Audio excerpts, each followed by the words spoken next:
Welcome, everyone, to the second episode of the Wayward Wellness Coaching YouTube.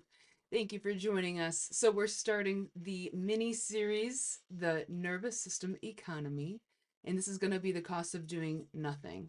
So, we can hop right in.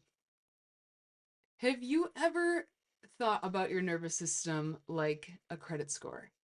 If your body had a FICO rating for stress, would it be excellent or somewhere deep into collections, perhaps? Most of us are carrying around emotional and energetic debt that we didn't even fully realize that we took out. Every time you say, I got it, or, every, sure, I'll handle that, or every, I'm fine, that's just another swipe on your nervous system's credit card. But here's the kicker: you don't need to do more or hustle harder in this hustle culture.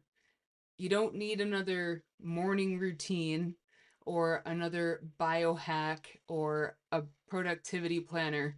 Trust me, I have a copious amount of pretty much empty ones.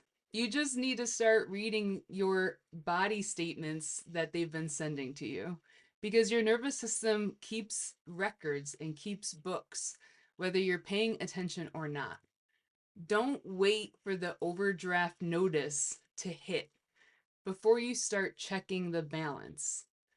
For me, it really showed up in the most ordinary of ways possible. It wasn't on a call, it wasn't in a crisis. It's really just me sitting in a car, parked in a parking lot. Some nights it could have been after a 24-hour shift or after, you know, being at Health Express. Other times it was before walking into a gig or after a gig or before a client session.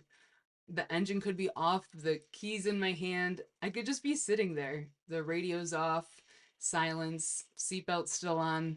Sometimes 5 minutes, sometimes 20. Not because I was being dramatic, but because I just couldn't make myself move. The world outside of that windshield, it just felt really loud. And for once, my body was refusing to keep up with it. That was my nervous system throwing up the insufficient funds alert. Because I say this all the time, and you'll hear me saying it again: burnout in your body doesn't always scream. Sometimes it just goes silent. And that silence, that's your warning.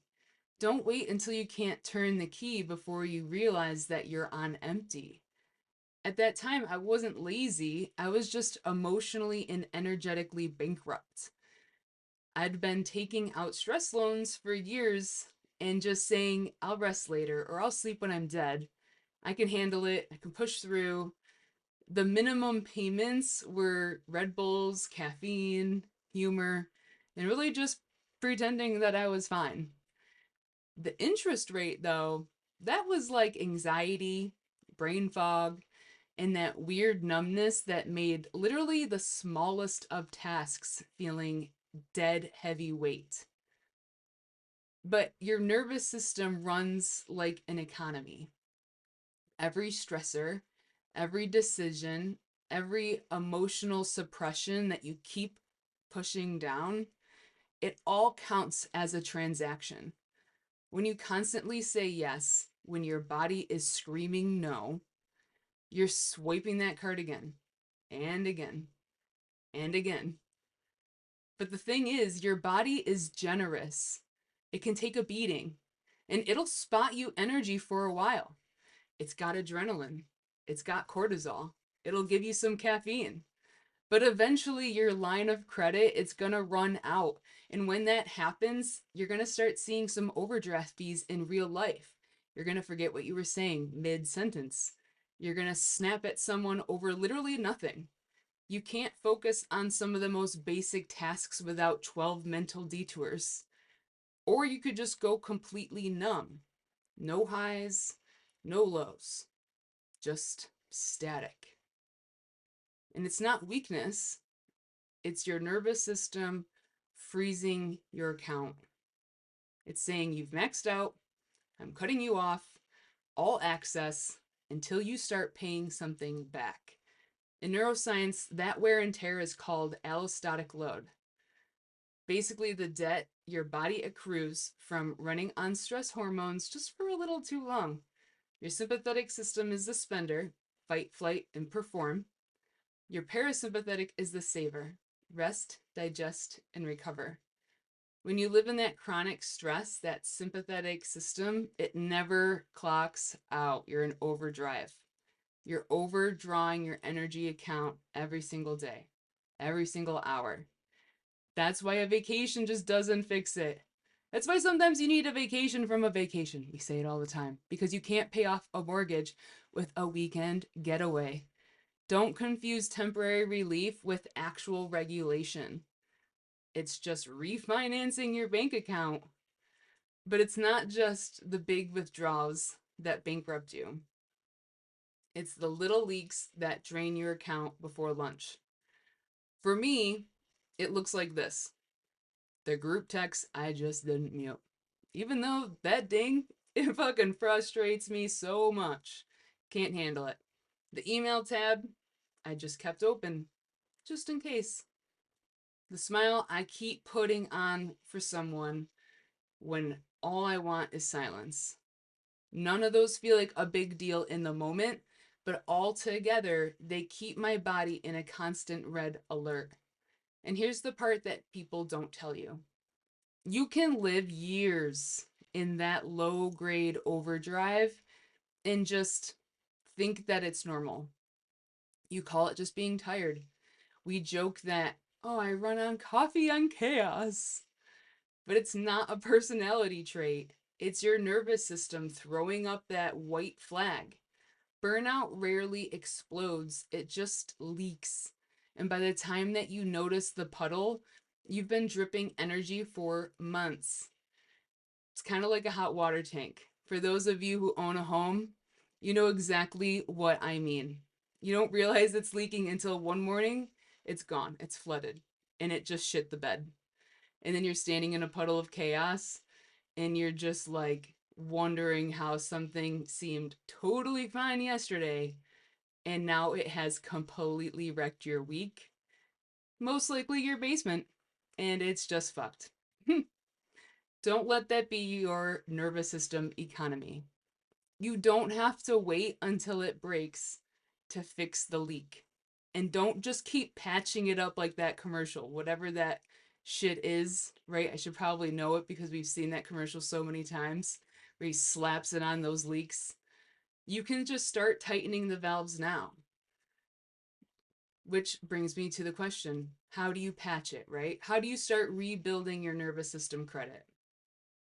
Step one, awareness audit.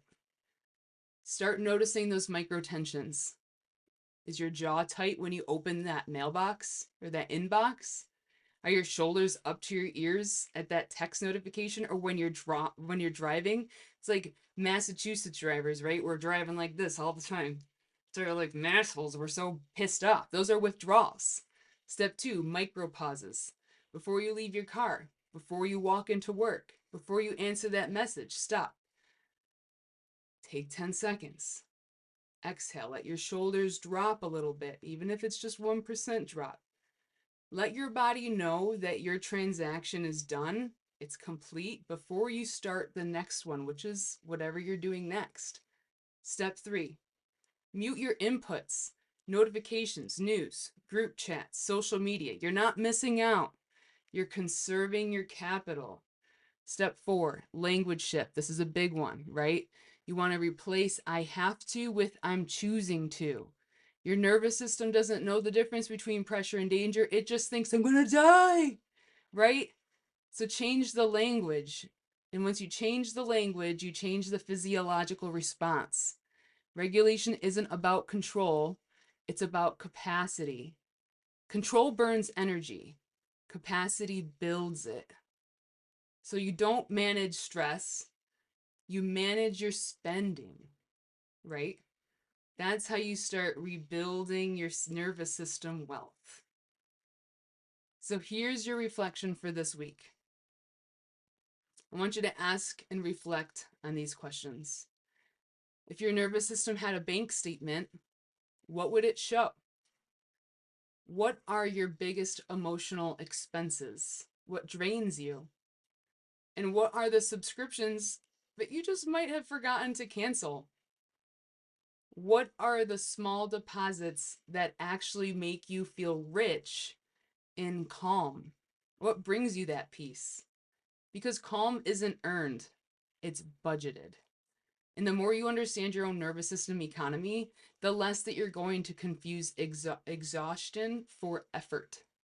Don't wait for the burnout repo man to come and collect, right? Don't get to that point.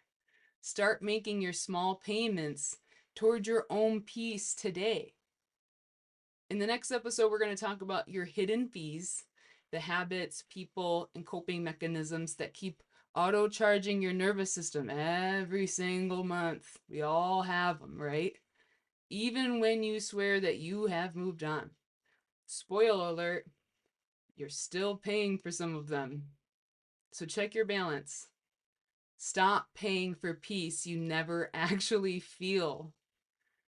So, if this hits home, hit that subscribe button or at least hit pause before you walk into your next thing.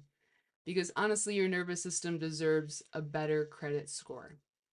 I'm very glad that you guys decided to join today. I look forward to creating some more content for you guys.